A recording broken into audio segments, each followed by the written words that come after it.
Hello guys, good morning. This is Zesta Herbal Soap Skincare and Lifestyle. I've been wanting to do this video for the past 7 days or so. I have the video, but it's just how to sit down and make this talk for the video for the past 7 days.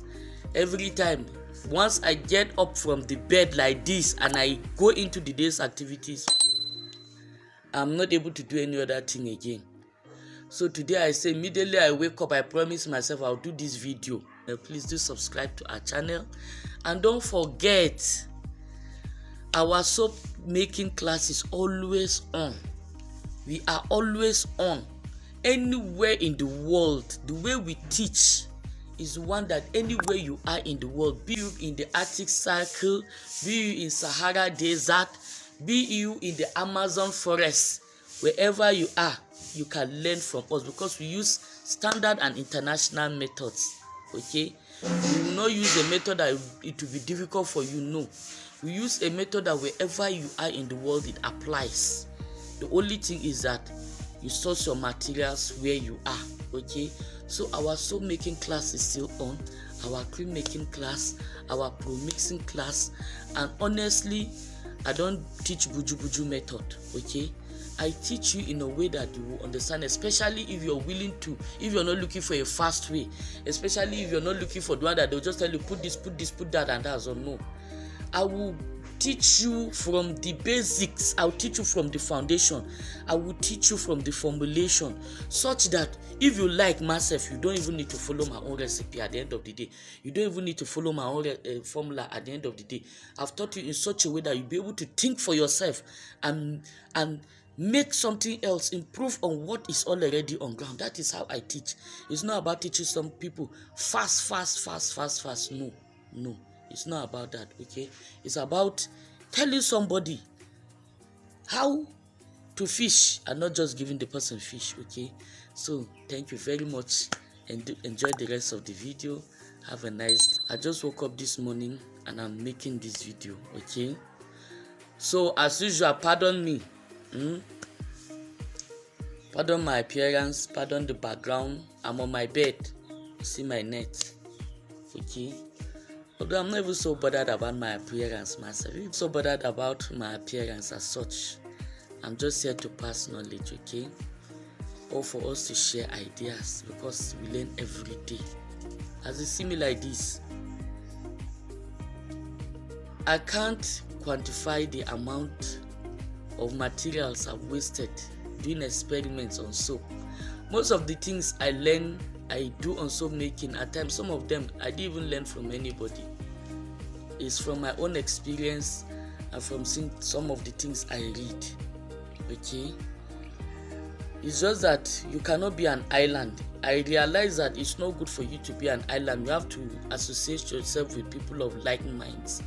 So recently I've been joining other people's training to see what is being done, so that I might pick one or two things that I want. And in some groups I go out, some groups I just stay in. Okay, that is how you learn. You know, nobody is an island of himself. You cannot learn everything by yourself. Okay, so enough of the talking. Today I want us to talk about separation and volcano in soap. Okay, separation and volcano in soap. I get that question a lot. Somebody asked me in my group. I just did some little explanation, but I feel it's not okay. So recently I was making soap and there was separation in the soap. I was not able to video everything on time because it even occurred to me that, hey, snap this thing and video this thing and keep it for your students. It was later, around when the separation as all this started disappearing, I remembered, but I was able to video the part I could. Okay, now separation. Let's talk about separation. Separation looks like resin. You know what is resin or rising in soap? You will see granules in the soap as if it is pieces of rice inside the soap. At times, even with stick blending, they don't disappear. Rising is a little bit more difficult to tackle in soap than separation. I'm telling you my own experience, what I used to handle these things. I'm not talking about maybe I read it somewhere or no. I'm telling you what I did and it worked for me and has been working for me. Okay, now what I usually do is when I have separation, usually it happens with semi-hot. It happens with all of them, both cold process, semi-hot process, and hot process. But to me, it's more easier to handle in semi-hot process and in hot process than in cold process. If it happens in cold process, you might actually have to carry your soap back on fire. You can't even go semi-hot now. You have to pour your soap back into a pot and then cook it if it happens in cold process. And in this separation, you see that your oils look as if they are still floating. It will look as if the water and the oil and the lye have not gelled up together properly.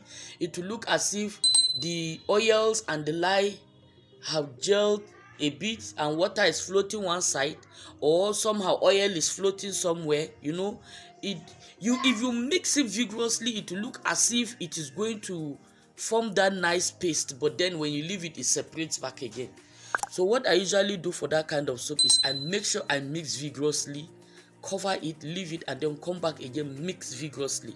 When you do that, honestly, it will disappear. In some kuma, especially if it is in semi-hot process or hot process, you could see that maybe because the heat of the soap is much. Off your temperature, lower the temperature, whisk it vigorously to dissipate extra heat, mix it, leave it, then mix it again. It will go on its own. That's another second method of handling it. Then another thing you could do when you have this issue is you could get your calcium carbonate, okay, or your kaolin, sprinkle on top of the soap and mix it well. It will disappear. This is 3 methods I've given you. Then another thing you could do, the 4th method you could do is you could stick blend. If you have a stick blender, get your stick blender and stick blend. But the disadvantage of using that stick blender is that your soap will trace immediately. And if it is something that you are not in a hurry, pouring into the mold might even be difficult. Or if you want to put designs, forget about designs. It might not be easy to put designs. So if you notice, before I used to use stick blender in my soap making a lot, but now I hardly use stick blender because it facilitates trace, and there might be some things I want to add after light trace, and I might not be able to add them and mix them up the way I want. So as much as possible, I make sure I put in all my ingredients, mix with my hand, make everything go around before I finally put in the stick blender and stick blend. And immediately I stick blend without wasting time, I pour into my mold. If not, it will begin to harden so much in your vessel, your mixing vessel, that you might have to scoop it out. Okay, so I've given you 4 ways to handle your separation. Okay, after all this talk, the video will come later. Then in Volcano, what I usually do when I make soap, if you notice at times when I'm making some soap, I'll say, I'm expecting Volcano in this recipe. Although at times when I edit the video and maybe the soap did not Volcano, eventually I edit that part and remove it. But most of the time when I'm making soap, there are some recipes I know have tendency of volcanoing. By the time you're used to soap making, you understand soap so much that you will be able to predict how the soap will behave. So there are some times when I'm making soap, I say, this soap by Volcano. So what I usually do is I keep a pail of water, cold water, close to me. You might not see it in the video, but it's there. Okay? Probably because I felt there's no need to show, and the video might be long and it's not everything, just keep on showing. You understand? But these days, I feel, what's the use? Let me not hide anything. So I'm just saying almost everything out. Okay? So I usually keep a pail of cold water close to me.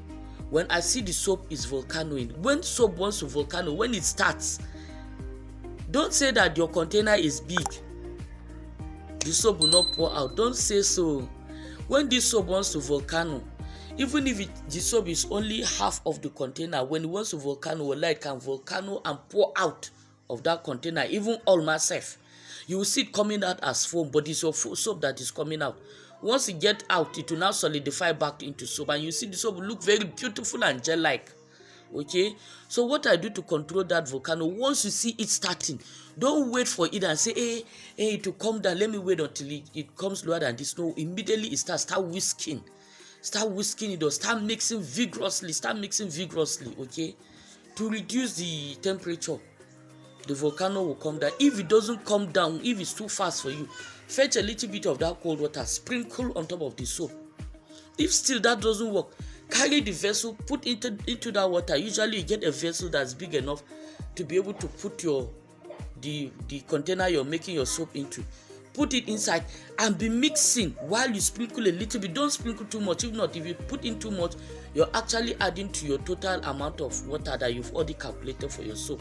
Okay, don't put in too much. Sprinkle a little bit and mix vigorously. It will come down.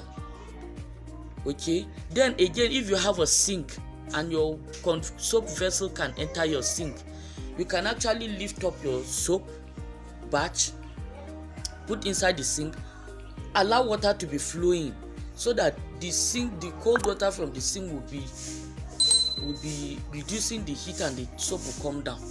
I think I've told you about 5 methods now how to handle volcano.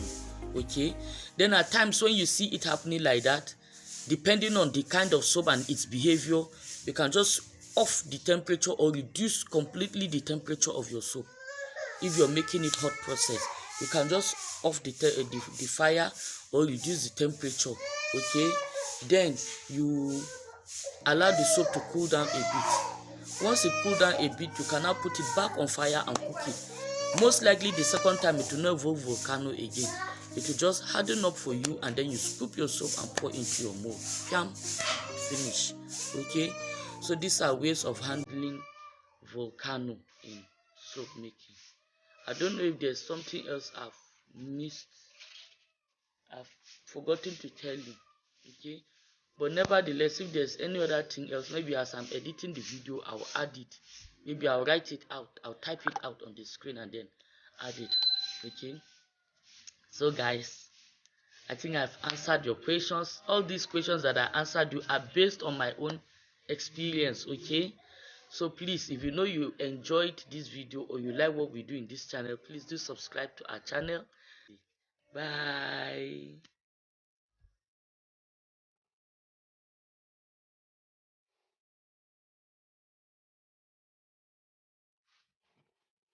Soap semi-hot process. Okay, when you are stirring, it look as if it's separating. Don't disturb yourself, just ignore it. Stir, come back, stir. This is what is happening. Yeah. Okay, then this is the same hot process. This direct hot process, you can see it's beginning to solidify. I've reduced the heat a bit. Okay, so I did the two of them. I'll compare and see. Okay, I've reduced. You can see my stove. You can see there's no heat. Okay, so I'll just stir it for some time. Then before I put the heat back on, it was boiling and boiling as if it wanted to volcano. That's why I off the heat. Okay, even though the flame was low. So I'm stirring now. Later on, when it solidifies like this one, I'll put on my fire again, low flame. But for now, let me allow the temperature come down. Why I'm doing this film is in response to the lady that talked about volcano. So these are some of the simple ways I handle volcano in my soap making. When I see that it's beginning to volcano too much, I off the heat and I stir vigorously. Okay, I mix vigorously. My hand mixer, I usually use a hand mixer. Okay, but I'm using my hand mixer for something else. Look at my hand mixer here. I'm making a paste soap. Okay, it's like it's not liquid soap, it's paste soap. Okay, so that's why I'm using this, but usually I use the whisk. The whisk dissipates more heat compared to this, so I keep on mixing and mixing and mixing. Later on, when it solidifies a bit like this one, I'll on the fire back again. Meanwhile, this one, you can see how it has become. This one is semi-hot process. Okay, if I leave it, as I leave it, it will continue to solidify. Okay, so you can see this after some minutes. You can see the soap. When I leave it, it will still solidify more than this. Okay, Then this one now, you see it has significantly come down. Okay, if you look by the sides here, you see some sign of separation. I don't know whether I can see it. See, there is, you see it here, you see oil. So I'll stir it, mix it in, then I'll just give it a few more minutes, then I'll come back and on my fire again. My fire is back on. This is it now in the pot. This side has become okay. So you cook it, you continue cooking it now at this stage. You do volcano again at this stage. You continue cooking it until it's thick the way you want it, okay?